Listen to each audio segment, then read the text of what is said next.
Alright everyone, here we are again with some more of the Great Ace Attorney Chronicles. And it is getting pretty hectic in this courtroom right now, but we're going to keep on going like we always do. So I hope you all continue to enjoy watching. Let's keep it going. Alright guys, we are back. In that case, counsel, I would ask you to present the evidence without delay. On the 9th question, in the moments leading up to the death of the victim, what proof have you that there was a third intruder present at the scene? Alright, so for this, I'm probably gonna need the only clue that matters, the blood samples. Take that! The evidence is right here in this portfolio. By ho, that portfolio again, is it? Do you expect the court to rifle through your papers itself? Be more specific. You claim one of those blood samples proves the presence of the third intruder. Well, which one is it?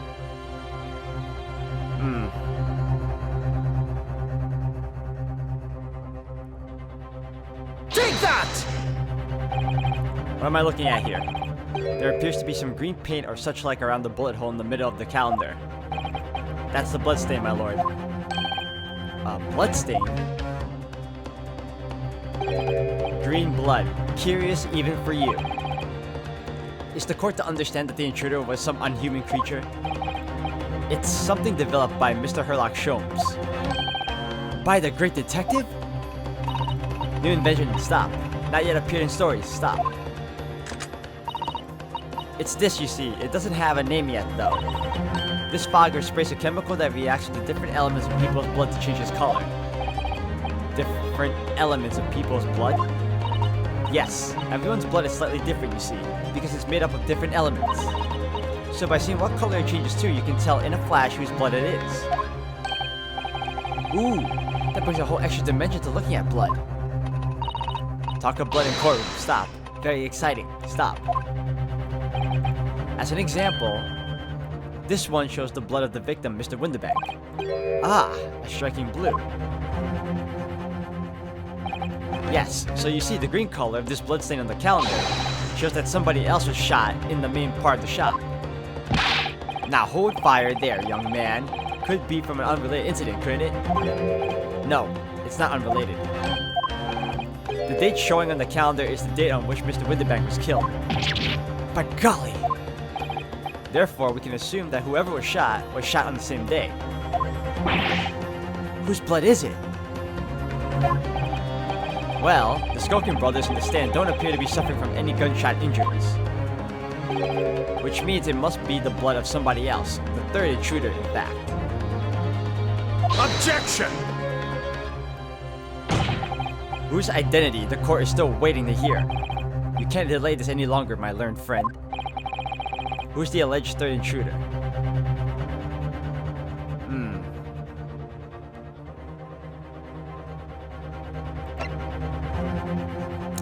Yep. You know, this guy has always been... Like, I haven't heard from him in a while, but he's always been suspicious to me, so... Take that! The man's name is Eggert Benedict. Eggert Benedict? Who on earth are you talking about, counsel? He paid a visit to Winterbank's pawnbrokery on the afternoon before the incident took place. When the accused attempted to deceive the pawnbroker into releasing this article into her possession. That's right. The man identified by the defense, Mr. Eggert Benedict, then attempted to take the article from the defendant by force.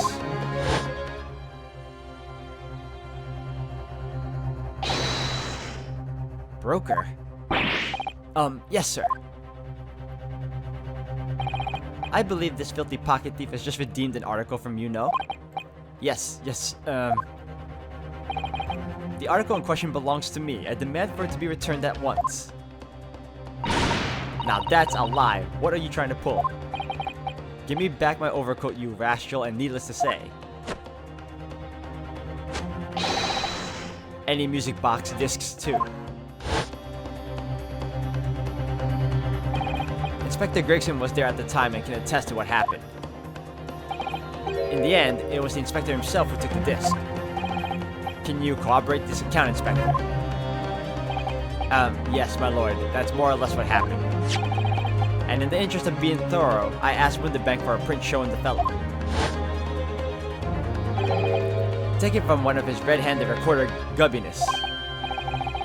Gubbiness. Yes, that's him talking to Mr. Winterbank that morning. And you claim this man is the brother's accomplice. Well, Mr. and Mr. Skulkin? Never seen the geezer before in my life. On me life, Gov. On me life. Never seen him. Well, somewhat unsurprisingly, it appears our witnesses disagree with the assertion.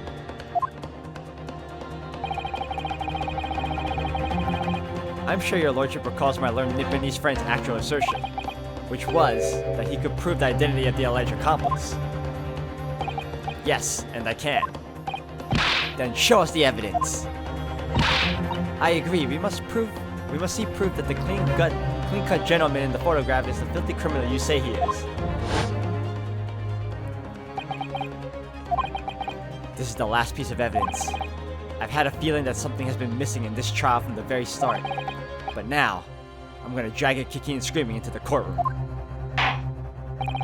Are you ready to present your answer to the court then, counsel? Yes, my lord. The defense will present the evidence now. Proof that the man pictured in this photographic print was in fact the person struck by the third bullet. I need... where is it? This. Alright,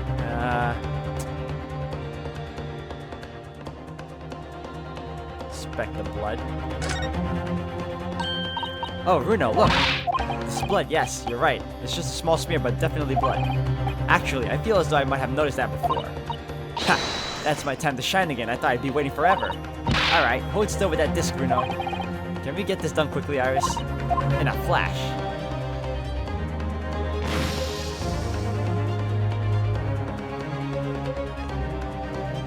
Oh, what up? A lovely bright shade again. Wait, that color! What is it? It's just that green. It's not the first time we've seen that color, is it? The blood samples portfolio has been updated in the court record. Alright. Can we now... hold on a second. Alright, hold on. I should be able to present the disc now, right? Or is it the blood sample portfolio? Nah, it's fine. We'll do this. We got it already. Take that! As I mentioned before on the afternoon of the day in question, the defendant attempted deceitfully, admittedly, to reclaim this disc from Winterbank's, which is when the aforementioned Edgar Benedict appeared on the scene, I believe. This man then attempted to purloin the article from the defendant's possession, no? That's correct, my lord. I myself was present at the time. It was following this that a minor incident occurred.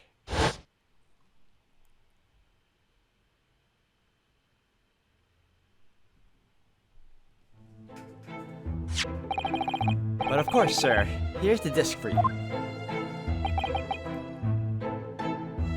Very well. Then I shall bid you farewell. Say goodbye to style. Wait a minute, that disc is mine. Ah! What do you think you're doing, you little tramp? You've drawn blood, you filthy animal. Being a music box disc, it has countless small but sharp metal protrusions over its surface. Those protrusions caused Mr. Benedict's finger to bleed, and the resulting smear of blood is still visible on the disc now. Goodness, a bloodstain, is it? My assistant and I have just analyzed the bloodstain here in this very courtroom, using my trusty fogger gun. Yes, and we added the results to this portfolio. I say it's green. It's exactly the same color as the blood around the calendar. The evidence is conclusive. The man calling himself Mr. Edgar Benedict, who was in Winterbanks earlier in the day, is the accomplice, who was present at the scene of the crime that same night. So there was someone else there. Look at those two brothers now. They're sweating buckets. Oi, what are you talking about? It's boiling in here. My lord, it is the opinion of the defense that Mr. Edgar Benedict should be summoned to the courtroom to testify. It would certainly seem that we can ill afford to ignore this gentleman's apparent presence. Objection! This has gone on long enough now, this flagrant ignorance of the mechanics of law. Sherlock Sholmes, you say? Yes, I've heard the name. The protagonist in a series of short stories for the vulgar classes, a god of detection or some such. And now you employ chemical substances devised by this fantastical persona in the highest court in the land. Do you expect us to take you seriously? The samples made by this plaything are not fit to be called evidence. So the bloodstained turned the shade of green. What of it? Here's to your successfully proving that no other blood in the world would turn the same color. Well... There we go again. And pray, do not even think of suggesting that we should take Mr. Sholmes' word for it. Is he right? I don't know. I mean, he is a great detective. What are you talking about? We can't let him get away with that. I knew it would come to this. Of course, Mr. Sholmes' invention isn't going to be recognized by any official body. But what other choice did I have? I'm just remembering what Father Christmas over there said before. About how he was temporarily suspending the summation examination. In other words, the examination isn't over yet, is it? Good grief! What did you just say, young girl? And in summation examination, the decision as to whether or not the trial continues is in the hands of the 6 jurors, isn't it? So the way I see it, it doesn't matter what certain other people think of Hurley's invention. At least, not for now. Yes, she's right. Young lady, you have quite the devious mind. It really just comes down to one thing. Whether these ladies and gentlemen of the jury are convinced by what you say, Runo. Is that about right, would you say? Or did I misunderstand something? Unbelievable. Mr. Sholmes' partner is a force to be reckoned with. Iris Wilson, sharpshooter. After that shrewd precis of the situation from an entirely unexpected source, it must be acknowledged that the previous summation examination has yet to reach its conclusion. This is absurd. Ladies and gentlemen of the jury, the court now looks to you for your final leanings in this matter. As proud citizens of Her Majesty's Britain, I'm sure you will come to a fair and just conclusions. So then, state your final decisions in turn, please. Not guilty. Not guilty. Not guilty. Guilty. Guilty! Not guilty. Oh.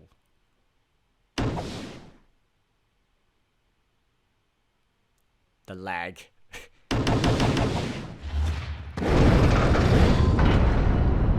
Alright, we're still there. 2 called guilty and 4 called not guilty. Such is the outcome of the summation examination. Objection! My lord, with all due respect, this is an outrage. The prosecution refuses to accept this decision. On what grounds? If these jurors are persuaded by some half-baked concoction devised by a pretender to real policemen, then they are too ignorant to be trusted with the judgment of anyone's guilt. I'm sorry, Lord Van Zieks, but the outcome of the summation examination cannot be ignored. This trial will continue.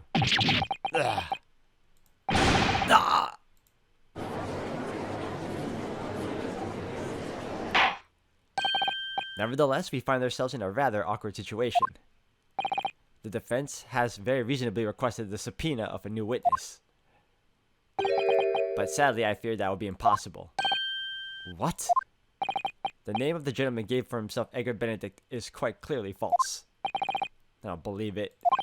Just when I managed to prove the man was there that night. Could I say something? Who was that? Please, who spoke? It was me, my lord. Juror number 5? What have you to say, madam? If possible, Inspector. Me? Ma'am? I wonder if you might show the photographic print to me again, the one in which the gentleman is shown. Ah, right, yes, this one you mean, of Mr. Benedict. Yes, there's no doubt in my mind. Juror number 5, you don't mean to say you know this man? Yes, I know him. What? No! Good gracious! The good gracious always gets me. Order, order, order! Juror number 5, how on earth? I am a communications officer. Stop. As we can clearly see, the gentleman in the photograph is... Stop. Also a communications officer. Stop. He works in my office. Stop. A very talented operator, in fact. Stop. He should be in the communication station now. Stop. Tapping away on the telegraph. Stop. This doesn't seem right somehow. I can't put my finger on why, but it doesn't feel right. I suppose we all imagined the accomplice would be some sort of hardened criminal. It's a bit unexpected to find out that he has a respectable job by day, whatever he gets up to at night. Yes, I suppose that's it. I suppose that's why I felt something was wrong. If the gentleman is at London's communication station, we should be able to subpoena him within the hour. Lord Van Zeeks, if you please. Yes, my lord. Make the necessary arrangements with all haste, as your lordship bids. The court will recess for 1 hour. When the new witness arrives, we shall reconvene to hear the gentleman's testimony. Inspector Gregson. Yes, my lord. I should like to hear from you specifically about events at the pawnbrokery on the day in question. Come to my chambers during the recess. Yes, sir, my lord. Very well. Court is adjourned until 1:40 p.m.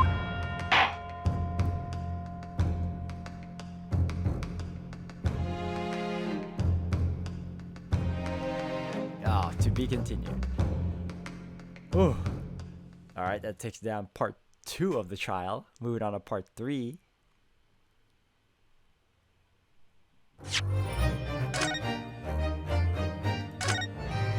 We're one step closer, guys. Finally.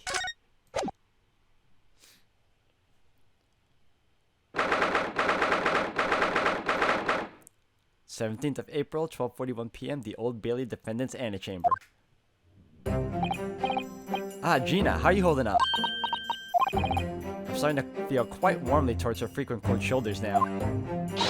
Ginny! Are you alright? Why aren't you saying anything? What's the point, huh? Why go to all the trouble and fight so hard for the likes of me? What? Well, you saw it. That picture. What picture? Ah, you mean this. The photograph taken by Hurley's red-handed recorder. Well, I didn't think you would have captured a scene like this, that's for sure. It's upless. Anyone who sees that gonna think I did it, ain't they?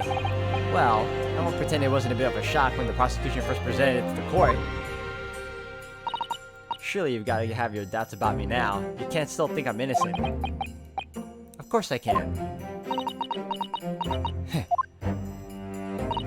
Ginny, why don't you talk to us? Tell us what really happened that night. Bruno's cleverly managed to piece together a lot of new information, but still, we'd really like to hear from you. Alright then. Oh, we're finally gonna hear her past about what happened. It was after we'd had that dinner together at your place, right, Iris? Then we all had a chat up in your office, didn't we? Yes, I remember.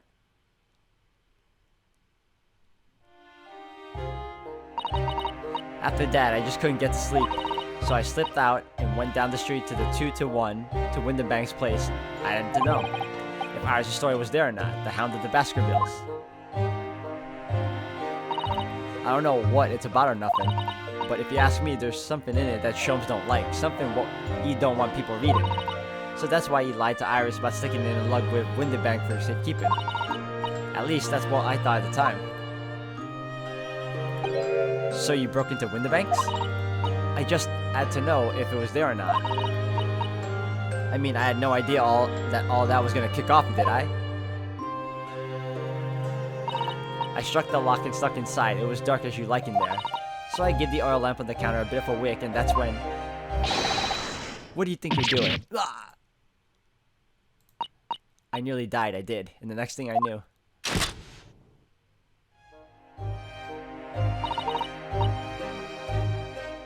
I grabbed the gun off the counter and was waving it in the air like I don't know what. Ah, you're the girl who was in here this afternoon. I don't think pickpockets went in for armed robbery. The mental script. Have you got it here? Did Sholmes leave a load of papers with you, a story? I beg your pardon. The hound or the something or other. If it's here, I want to see it. I'm sorry, young lady, but I'd sooner die than relinquish an article belonging to one of my customers. I don't want it. What would I do with it anyway? I just want to see it's here, that's all. Oh, you want to see it, do you? I want to know if Sholmes really pawned it here or not. Please, just let me see it and I'll go. Oh, very well then. Winterbank is very trusting, cause... But for pity's sake, stop waving my gun around, would you? So then the old cove unlocked the storeroom door and we both went inside. And it was there, alright. The mantle script. Sholmes weren't lying after all. You did all that just to check for me, Ginny. Anyway, then there was a bit of a kick-up out in the main beer shop. The Skokin brothers arriving on the scene, yes. What was that noise? Someone's breaking in. Dear me, is there some burglars convention here tonight that I don't know about? I think I forgot to shut the door behind me. Sorry. I better go and take care of it. Could I possibly have my gun back? Oh, well, I'll come with you and... Now don't be foolish, young girl. You must stay right here. Don't leave this room under any circumstances. Oh, he was trying to protect her. That's chill of him. And with that, he took the gun out of my hands and walked back out of the shop. I hung back in the storeroom like he said, straining my ears in the dark to hear what was going on. It sounded like they got into a bit of a scrap. I started to think I should help, see? So I was about to go out to the storeroom myself when... 2 shots.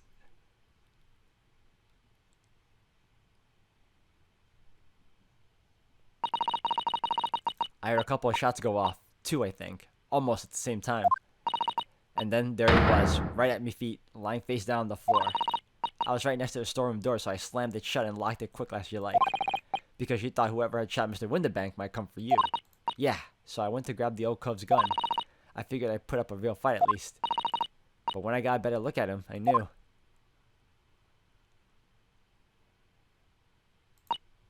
Winterbank was a goner. I felt funny in me head all of a sudden, kinda dizzy. And after that, I don't remember nothing. That must be when you passed out, Gina. If I hadn't done what I'd done, the old cove might still be alive. Did you tell the police everything you just told us? Of course I did, but they didn't believe a word of it, did they? All they said was if I kept telling lies, it'd make things even worse for me. You'll be alright, Ginny, don't worry. Just stay strong a little longer. Bruno's about to put the real culprit through the mill. That cove what was there in the afternoon. That Egbert Benedict. I still remember how he looked at me like I was nothing. He was there that night. We don't know his real name yet, but I'm convinced that he's involved somehow. Anyway, thank you for telling us what happened, Gina. I appreciate your honesty. You what? You can leave it all in Runo's capable hands now, Ginny.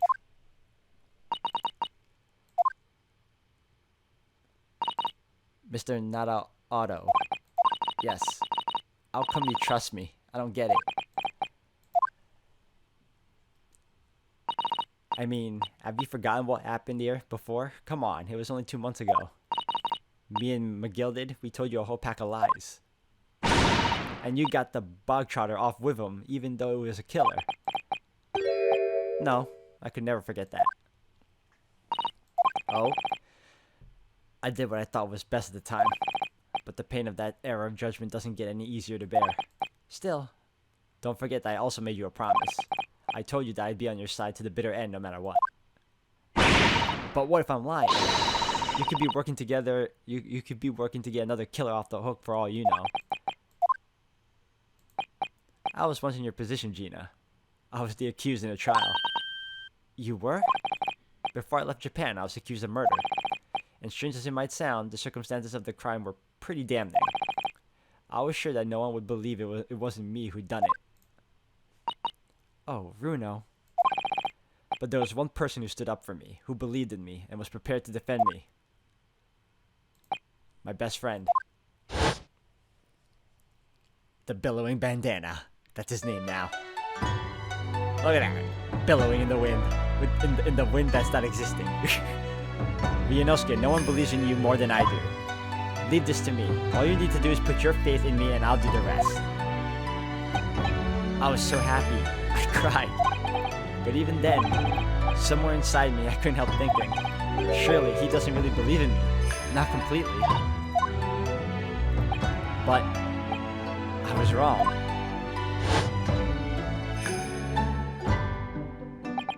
As soon as my trial began, it was obvious that he had an absolute unwavering belief in me.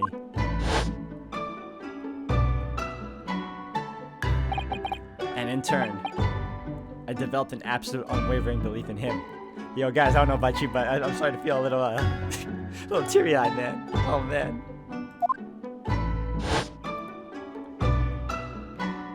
Things are getting a little emotional right now. Since then, I came to realize, if you want someone to believe in you, you have to believe in the other person first. What are you saying? I promise you, Gina, that no matter what happens, I'll keep believing in you. So you don't need to worry. I won't let you down. Even though I'm a diver and a no-good liar? You're not like McGill did. I know that. Huh? That's right. You're our friend, Ginny. Iris. We know you better than you think. And we've come to the conclusion that you're someone we can trust. Yes, that's really all we need to know. Exactly. Mr. Naruto,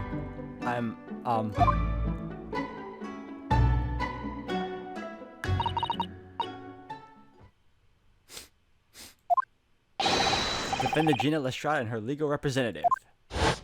Court proceedings are about to resume. Please head into the courtroom immediately. Yes, of course. Thank you.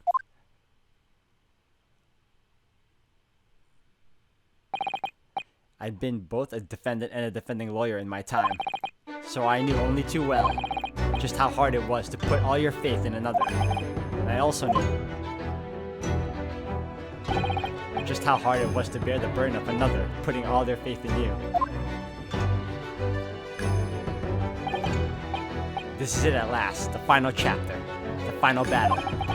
Wish me luck, Susato-san, and I hope you're watching over me too, partner. Alright guys, I'm going to end the video here for today. Thank you all for watching. When we come back, we're on to part 3 of this trial. Hopefully it's the last one, I don't know.